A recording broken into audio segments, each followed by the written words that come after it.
they're not able to facilitate all these. They barely have the infrastructure aside or resources aside, they barely have the capacity to fulfill our needs. Who do you think actually has this capacity? Allowing to reach out to the masses. But in order to, and by masses I mean your 200 million people. Who actually gets to them right now? Who has resources, capacity, expertise, almost unending, unlimited data, and which is consistently changing. They have complete market information, consumer information. Who is that? Corporates. That's your corporate sector. Now, corporate sector has those resources. Corporate sector is the one who can actually cater to the needs, and most importantly, corporate sector is the only entity within this paradigm who can actually understand what you say. When you say, okay, for instance, if I was from Multan, I would say, okay, my roads are all messed up, and because none of my constituents who represent my area, they don't give a crap because they're not in power. So who do I go to? I can't go to my government. I can keep yelling about it all the time. But what I can do is target the corporate sector. So we write corporate. Is that where social marketing comes from? We kind of covered that. Because what we're talking about is marketing was essentially the middle ground in the spectrum. This is all evil and this is all good and this is the middle ground, which is all marketing. CSR based on marketing. So what we're trying to argue here is the corporate sector A needs to be more welfare oriented, and B, in order for them to understand what the needs of your communities are or what the community at large is. Because what happens is, once you start apprising the corporate sector of the needs of these individual communities. Because what do you think the expanse, I mean, we all know Nestle is everywhere. Coca-Cola has, you go to a village, they won't have electricity, but they'll have Coke. And what does that tell you? Obviously, they're giant, evil, based in Israel. You can come up with all conspiracy theories. The gods must be crazy. Exactly. But what it boils down to really is that the corporate sector has this expanse, this network, which is unmatched, unparalleled by either the government sector or the non-profit. Now, I represent a non-profit. I'm supposed to say all sorts of nice things about it, but it has its issues. Let me just summarize it. Microsoft and Melinda Bill Gates Foundation, a very good prime example of the corporate network being used for social development. That's exactly what I was talking about. And it's dangerous for the governments. It's actually undermining governments. That's the thing. It does undermine the government, but the only way that the government can have its catharsis and get its act together is if some other entity comes in and says, you need to fix your crap, otherwise we're going to take over.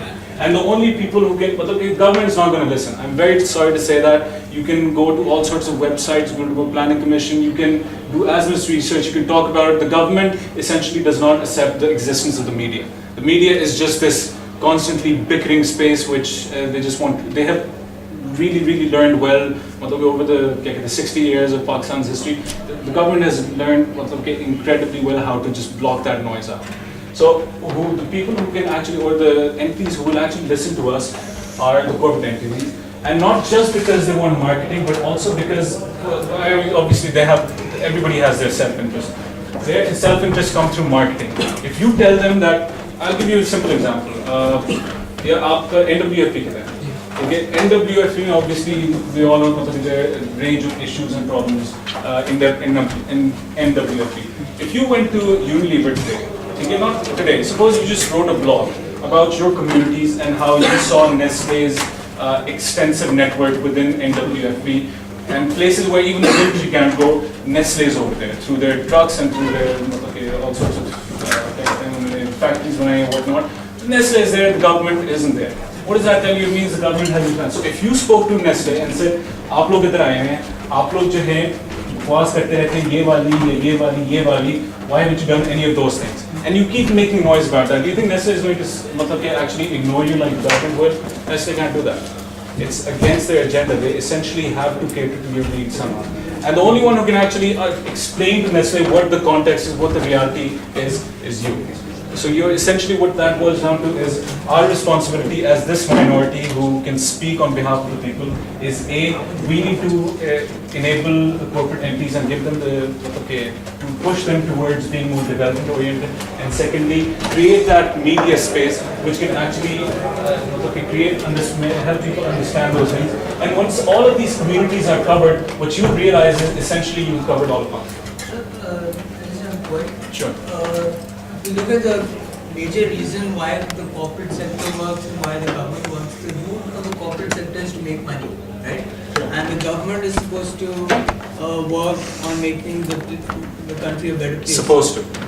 Yeah, it's supposed to. But I'm not talking about what the corporate sector does or the government does. But aren't we better off working on the actual the people who are supposed to do that rather than the corporate sector? Because the corporate sector is driven. How long has it by been since different we've been purpose. asking the government to do that for us? Very honestly, I mean, be honest. Have you ever shared a need with somebody in your constituency? Have you ever tried to go to, where are you from? I'm from Lahore. You're from Lahore. Where in Lahore? If you don't mind me asking. Defense. Defense. Interesting. Anybody else? Can I answer him in a very short way? देखिए, बुनियादी तौर पे जो अभी पूरी discussion हुई है, no organization is going to do their work or take their work seriously and take your feedback seriously unless there is a competitor. Globally speaking, the corporations are direct competitors to governments. The reason governments are afraid of corporations and they get their act together is because corporations can take away a lot that they can't. The difference between a corporation and a government from the point of view of a consumer or a constituent, which we are, is very simple. Government does not make money out of us. So if they ignore us, they kind of, it doesn't matter, in all honesty. Yeah. They ignore us, what do? We vote for somebody else and that is going to make difference. How? No. A corporation on the other hand, if we stop buying their products, they start having problems with their profits. They are built in, inclined to listen to more than the government ever will because their profits and their money is dependent on us, the consumers or the customers. So it makes logical sense.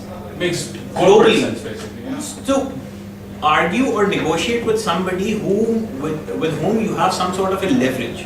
Corporations, we have a leverage with. Government, we don't have a leverage. Exactly. Because for the government, you're just a citizen. An average citizen, one of the 200 million. For a corporate entity, you're a consumer. If you're not satisfied, the consumer falls. If you're not satisfied, the government thrives or continues to thrive or just works away from the experience. So you're suggesting we become part of the corporate sector, as in we sort of like every citizen does business with the corporate sector. As in यार बात some- सिर्फ इतनी है जगह कि consumer responsibility जो है ना, कंज्यूमर रिस्पॉन्सिबिलिटी अगर आप उसको ओन नहीं करते तो आप कॉर्पोरेट सेक्टर को नहीं गिरा सकते. अगर आप कॉर्पोरेट सेक्टर को चैलेंज कर रहे हैं तो अपनी रिस्पॉन्सिबिलिटी समझें. Corporate sector would begin basically overall चीज जो है वो इस चीज को, सॉरी आपकी बात काट कि हम लोग अपनी रिस्पॉन्सिबिलिटी नहीं समझते. इनको पानी सूफी का मिल रहा है, उनको नहीं पता ये बोतल जो है घर में भरी हुई है या प्रॉपर खरीदी है सूफी से, या नेस्ले की बोतल जो है वो. I know couple of places जहाँ पे नेस्ले की 90 लीटर बॉटल जो है वो घर में फिल्टर करके भर रहे हैं. सोल्ड फॉर लाइक वो हम लोग लेते हैं 130 रुपए की या 240 रुपए की, वो जो है आपको सेल हो रही है, लेकिन वो 50 रुपए में फिल हो रही है. So what sort of consumer responsibility serve करना कि यार ये एड्रेस पे ये चीज हो रही है, Nestle will take action. Actually, यहाँ पे What issues एक और can चीज़ Nestle है, handle? sorry, Anything you want. Adnan साहब वाली बात का सुबह earlier की थी कि we do not know the 30 years before. Similarly, we do not know this 65 years before, which people neglect. And your discussion actually proves that when Pakistan was established, the government did not get its right of the money or resources were supposed to be given on division. The corporate sector stepped in, which was in Pakistan, and they offered everything to the government. So a major machinery of the government, because I stayed in the State Bank for a while and I studied this kind of thing, the machinery was established in such a way to build up its resources and utilize those. So we became a very profiteering government. That is why if you look at the Family Planning Association project, even for them to work, they had to take the model of a company. That's how they got their whole family thing out, right? And if you look at all even if today you plan for any NGO or anything, you make a business plan, right? Then you go for your project proposals and everything else. So at the end of the day, you have to treat business as business. Of course. That's the only way that you can get to the masses. Of course. Okay, that's all said and done. Those are the things we already know. The only argument that I was trying to make here is understanding those needs and understanding, like Adnan said, okay, because you're the consumer here, you're not a citizen here. Understanding those needs and again realizing that corporate sector has unlimited resources and far greater capacity to fulfill those needs than the government ever can. It is essentially important, it is imperative that whatever grievances that we have within our communities are shared, not shared necessarily, but okay, the corporate sector needs to be apprised of those because they're in a greater position to fulfill those needs than the government can. Okay, any other point, question? Small example. Think of it this way. Somalia hasn't had a government since 92. Okay? Somalia has 3 coke factories. Coca-Cola has been there throughout the civil war and they've managed. So obviously if they can manage to live through civil wars, corporations are an amazing resource. The only difference is we do not take corporations as a resource that can work for us. We always assume corporations to be resources that we can work for. हम नौकरी वहाँ जाके करेंगे, उल्टा वो हमारे लिए कुछ ना। अब FFC है, फौजी फर्टिलाइजर है, रहीम यार खान के अंदर, रहीम यार खान को चलाने वाले वो हैं। They have funded pretty much everything, the roads, the schools, the hospitals. They paid for it because they hire everybody in that area. Costa Rica runs on the end of the map. Exactly. So these are there are countries that run corporate social responsibility. The only difference is half the time we don't even know. Our communities don't know what their rights are vis-a-vis the corporates that they are dealing with. If you see, Nestle has a gigantic plant in Lahore. Pepsi has a gigantic plant in Lahore. Thousands of people are employed. तो उसमें क्या गलत बात है कि अगर आप जिस बंदे के लिए काम कर रहे हो उसी से कहो कि भाई अगर आप यहाँ से 10 करोड़ रुपया कमा रहे हो तो करोड़ वापस लगा दो, क्या जा रहा है? What's wrong with that? Government को जो चीखना और टायर जलाना करना है उससे तो कोई किसी का भला नहीं हो रहा। The US model of Nestle, again, the idea is called public commons. Hershey's is one of the largest chocolate manufacturers in the world.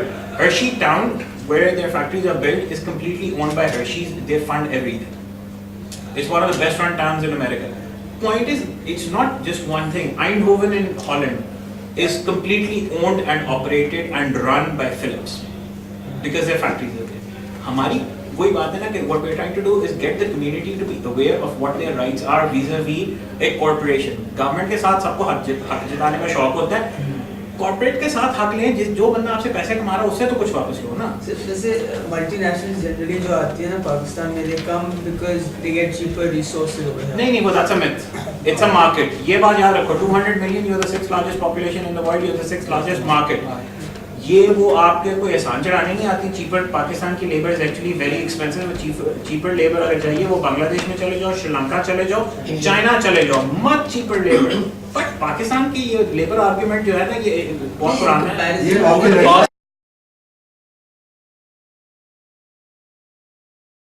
उसको बनाने वाले होते हैं वो कहते हैं कि हम लोगों ने तो पब्लिक के सामने वो चीज रख दी क्योंकि this is the way it is done. अब वो पड़ा कहाँ है वो किसी को नहीं पता. उसका फीडबैक किस तरह आना है वो भी आपको नहीं पता. This is where the new media और या ब्लॉगिंग या ट्विटर या whatever you want to call it comes into play. This the policy document itself and the formulation phase, this is what we are aiming to address, and this is what we are aiming to target through new media and social media networks. अब उसमें हम लोगों के लिए ये क्यों एक issue बन चुका है कि ये हम लोग इस बात के ऊपर जाके देखें, क्योंकि for 64 years we have been crying over here. Think of it as a very simple option. आप चीखें मारते हैं at this point, चीखें मारनी चाहिए at this point, and for 64 years we have somehow managed to remain at this point. इसी के ऊपर आगे रोना पिटना होता है. Nothing gets done. Hence the conclusion कि 64 साल गुजर गए हम लोगों ने कुछ नहीं किया and we haven't achieved anything. But now social media has significantly played a part in addressing the issue at the very first stage where the policy document or the policy framework has just been written or has just been developed. At this point of time, जो आपकी जो blogs हैं या जो आप लोगों के Twitter messages भी हैं, जो आपकी इवन फेसबुक ओपिनियंस भी, आपने देखा होगा डिफरेंट अखबार हैं वो आपसे नॉर्मली रेगुलरली पोल्स लेते हैं, या YouGov के पोल्स आते हैं, बहुत रेगुलरली आते हैं, आप उनको एक दफा क्लिक करके छोड़ देते हैं। व्हाट यू डोंट रियलाइज इज कि वो जो आपकी ओपिनियंस होती है ना, that feed into this policy document. ठीक है, आपकी जिंदगियों के जो फैसले होते हैं ना, जो सो कॉल्ड हमारी आवाम को बहुत दफा नहीं समझाया जाता, आपकी जिंदगियों के फैसले इन पॉलिसी डॉक्यूमेंट्स की बेस के ऊपर होते हैं, और ये आपको पता भी नहीं लगता, आपकी ओपिनियंस इसमें फैक्टर इन की जा चुकी होती हैं। Social media gives you the chance to actually play a very active and very vocal role in getting your opinion heard over there.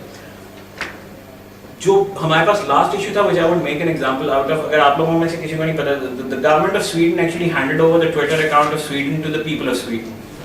That happened about I think so a week ago or something like that. They handed it over to the people of Sweden.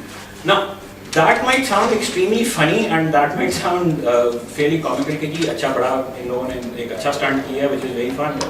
The point is the people of Sweden can keep asking their governments कि जी ये क्यों कर रहे हो, वो क्यों कर रहे हो, what about this, what about that. That leads the government to take up issues that they will never normally pick up and argue upon or talk about. इसके अलावा आप देखें जो policy on Balochistan was made, it was implemented and no one objected to that policy when it was being made, no one objected when it was being legislated, no one mentioned it when it was being implemented. अब आपके पास 3 साल गुजरने के बाद हर बंदा चीखें मार रहा है कि जी बलोचिस्तान के अंदर आप लोग क्या कर रहे हैं।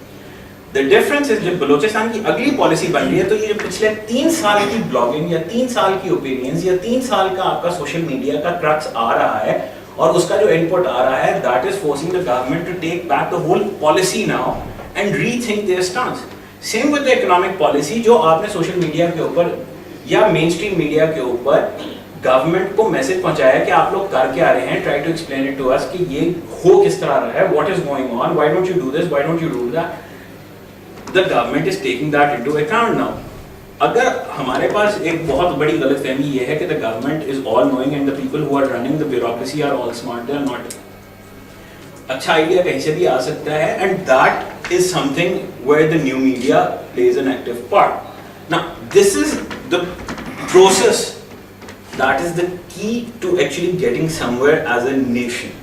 Now in that regard, I would because we are not that many people, I would like to actually answer direct questions and have a discussion with you openly.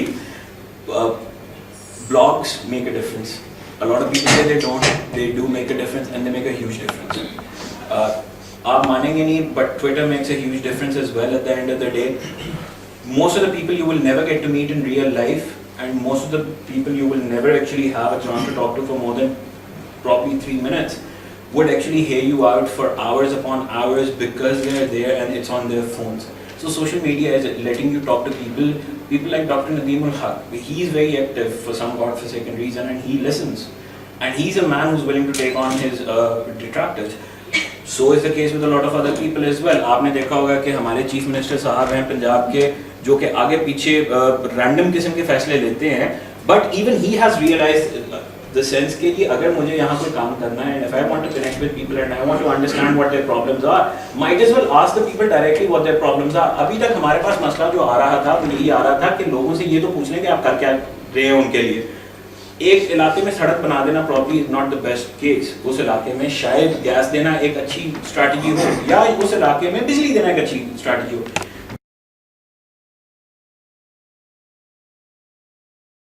तो बहुत सारी चीजें अगर आप देखें, हमने गूगल एडवर्ड्स में एक दफा हमारा क्लिक टू कॉल ऑप्शन भी है। अगर आप ऐड लगाना चाहें, अभी पाकिस्तान में नहीं हम ऑफर कर रहे हैं, बट बाकी कंट्रीज में हम कर रहे हैं कि अगर आप ऐड पे क्लिक करेंगे तो वो एक्चुअली डायरेक्टली गूगल चैट से, गूगल टॉक से आपकी कॉल मिला देता है through Google voice to that small business जिसकी वेबसाइट भी नहीं है। So we are trying to connect the online to the offline. So इसलिए आप लोकल बिजनेस और प्लेस का पेज भी बना सकते हैं, जिसका वैसे पेज एग्जिस्ट नहीं करता। So this will act as their web page in that sense, as the landing page for them. So ये option. Sort of you're trying to bring the offline online. We are trying to converge in that sense. You can say convergence are. एक reference कर दूँ, MySpace का जो founder था, उसका नाम मुझे नहीं याद आ रहा। जी उसमें अपनी जो पर्सनल डोमेन है वो रिडायरेक्ट किया अपने गूगल प्लस प्रोफाइल। सो वो उसके मुताबिक मेरी वेबसाइट से ज़्यादा बेहतर काम है। So I don't have to manage my own website. उसकी ब्लॉक बन गई, that's it. He is using his Google profile as his domain. So अभी वेनिटी यूआरएल्स ऑफिशियली नहीं आए हैं, कुछ चीज़ें हमारी हैं, so we are trying to catch up, but vanity URLs आ रहे हैं तो then you will be. But अगर आप किसी सेलिब्रिटी को रिप्रेजेंट करते हैं या जिस तरह आप ब्रांड को कोटेक को रिप्रेजेंट करते हैं और आप चाहते हैं कि कोटेक पाकिस्तान का ऑफिशियल पेज है वो वेरीफाइड है, I can do that.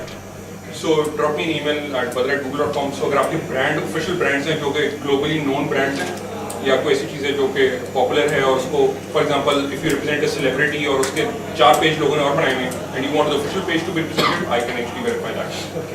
So अगर आपके किसी के कोई क्लाइंट्स ऐसे हैं लाइक जॉन का ऑफिशियल पेज अगर आप करवाना चाह रहे हैं, so I can actually do that.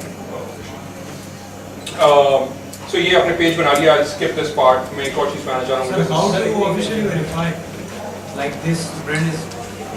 जी, तो मैं आपके डोमेन का वेरिफिकेशन करूंगा और काफ़ी देर से प्रोसेस। सो ये नहीं है कि आपका जीमेल का आईडी होगा और आपने पेज बनाया हुआ है फास्ट का।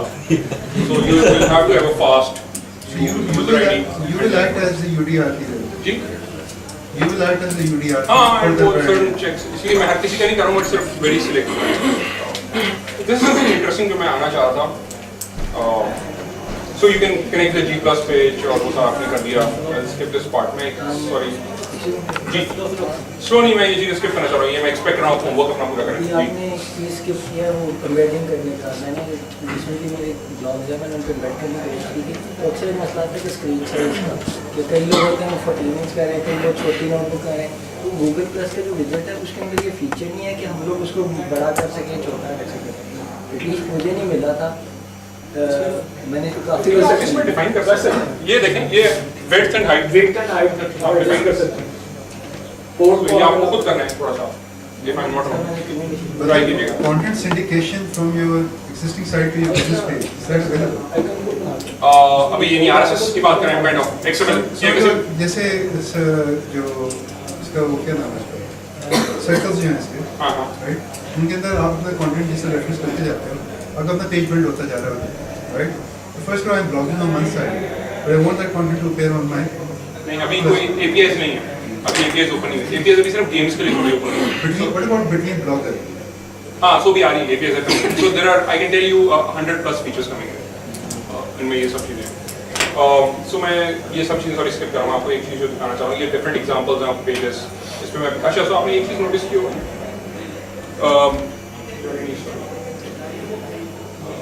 ये तस्वीर, अब देखें एक ही तस्वीर को स्प्लिट किया हुआ है। सो अभी मैं आपको इसका URL बताता हूँ, आप कैसे कर सकते हैं, ये आप अपनी तस्वीरें स्प्लिट कर सकते हैं। So this is the URL, gpluspic.com/banner। यहाँ जाके आप किसी भी तस्वीर को 5 में स्प्लिट कर सकते हैं and then upload them as your scrapbook photos.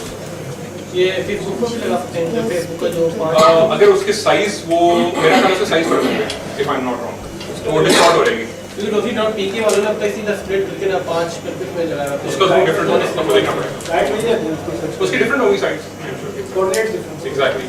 सो आप एडवर्ड्स के साथ करते हैं, वो मैंने बात कर लिया। This is something very very important. अगर आप बिजनेस पेज बना रहे हैं, this is the most critical part to me actually, personally speaking. अभी इशू ये है कि मैं गूगल पाकिस्तान का फैन पेज फेसबुक पर रन कर रहा हूँ, facebook.com/googlepakistan। मेरे 10,000 फैंस हैं, बट मेरे पास ये ऑप्शन नहीं है कि मैं 10,000 को कैटेगराइज कर सकूँ। यानी उसमें बिजनेस यूजर भी है, उसमें डेवलपर भी हैं, उसमें SEO वाले भी हैं, उसमें मैपिंग वाले भी हैं, उसके अंदर एडवर्ड्स यूजर भी हैं, एडसेंस भी हैं। अब अगर मैंने एक मैसेज एडसेंस का भेजना है, I have to send it to everyone, unfortunately.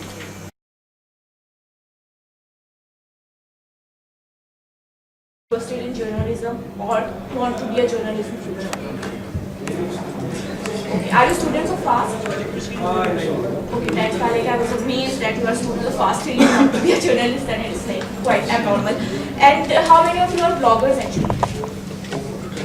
Okay, and all of you are professional bloggers? When do you monetize your blog and do you want to have your say in the blog still so forth? Yeah, okay. Alright, that's really good. And first of all, I would like to introduce myself. I am Hamish Batul and I'm basically a content professional. I work with Sophie's Constellation, which is an internet marketing firm. And what I do there, I work as a content manager, and other than that, I have recently produced a research paper and my research for my MPhil studies, and that was on the study focusing on the blogging versus journalism debate. So I belong to IT industry, and I have been a media student, so I can relate with both of these things. And I had this curiosity that I wanted to explore that either journalism and blogging is related in any way or not. So before I can carry on what my findings are about blogging and journalism, relationship of blogging and journalism, I want to ask all of you that do you really think that blogging and journalism are related in any way? Depends on the blog. Yeah, exactly. Depends on the blog. If it's a news-based blog, do you think it's as far as journalistic item can be news or video or anything? I don't think it really emphasizes the blog, really doesn't give specific details because it's just the opinion of one person.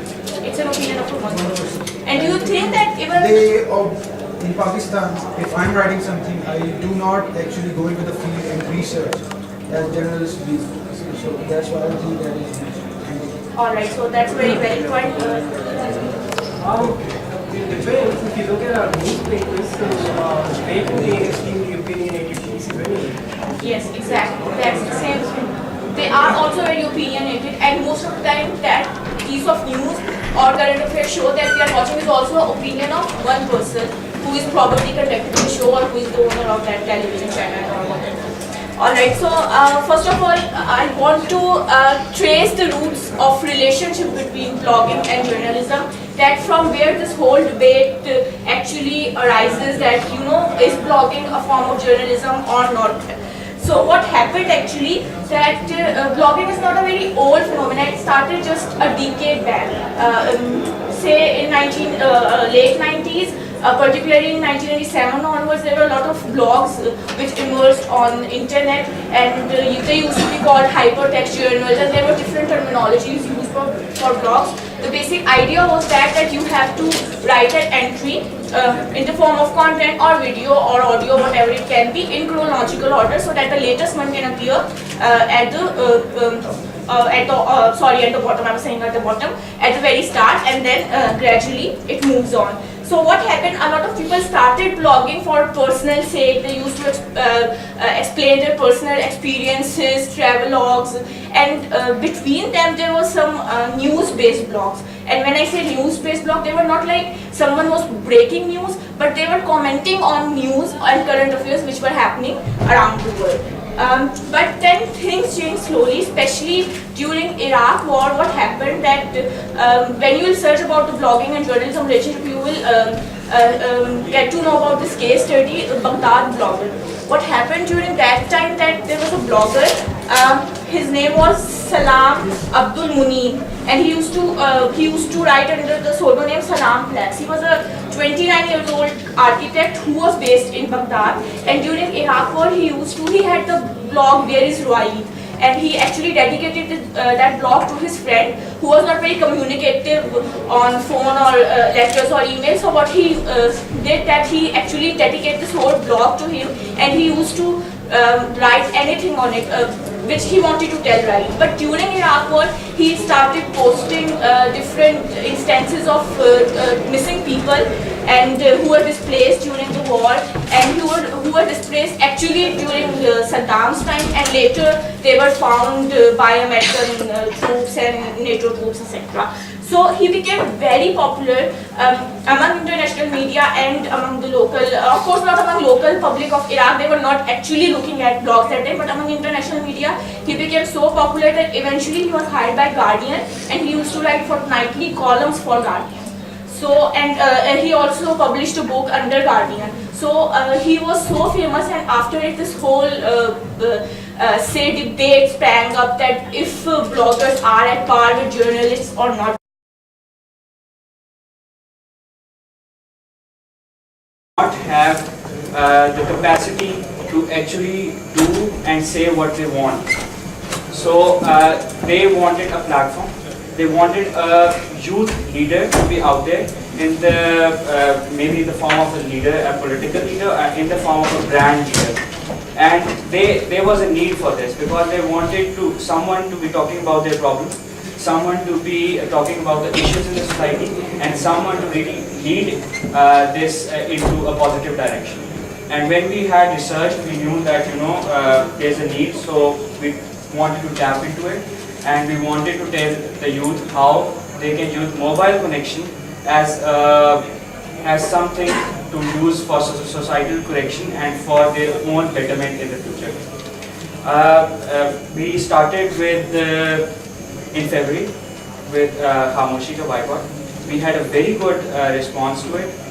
We did workshops around Pakistan teaching people about what Khamoshi Ka Boycott was, and in March we got turned off by the government, and till March, and for 2 months we were turned off. We got calls from different factions within the government, and that is the time period when we found out that digital media, bloggers, and all this development happening in new media was the way to go forward, because for some reason our government still does not control this to a very huge point. And you may have seen that our brand image mellowed down from a very strong point of view. We came to a very subtle point of view कि जी जहाँ पे हो रहा है किसी लड़की को किसी खींच ली या किसी ने इस तरह कर लिया. शुरू में we were also like कि जी एक वडेरा आ रहा है तो उसको आप पकड़ के उससे पूछें कि क्या हो रहा है. And why was this change brought in? Because many of the news channels also started going away and not offering us any support. So coming to you people, we just want to clarify that you people are actually the future, and you people will actually have the voice in the future, and you people should continue with whatever you are doing, and work in this section. I'm really sorry, I'm really bad with this teaching stuff. I'm doing this for the first time myself. What I basically wanted to know is, I just gotten a summary of the campaign you implemented. After, I think it's been 7, 8, 9 months, like you said, nearly a year. In terms of being agents of change, what does your research say basically, in the sense that what have the young people been able to change through telling or facilitating them? In the sense that what are the positive effects of the campaign overall? देखिए positive effects तो हमारे pass through stories through media आते रहते हैं, जहाँ पे लोग खुद हमें कहते हैं कि हाउ दे डिड खामोशी का बाइकआउट. अब इसके पास मेरे पास एक सिंपल सी एग्जांपल है. उस दिन हम एक दफ़ा कुछ अर्से पहले हम लोग गए हुए थे पेशावर. वहाँ पे हमें एक लड़की मिली who was actually Christian. She said कि जी यहाँ पे मुझे मुश्किलात हमें बहुत सारी फेस करनी पड़ती हैं, and within my family they don't let me go out of the home, और even they would not let me study.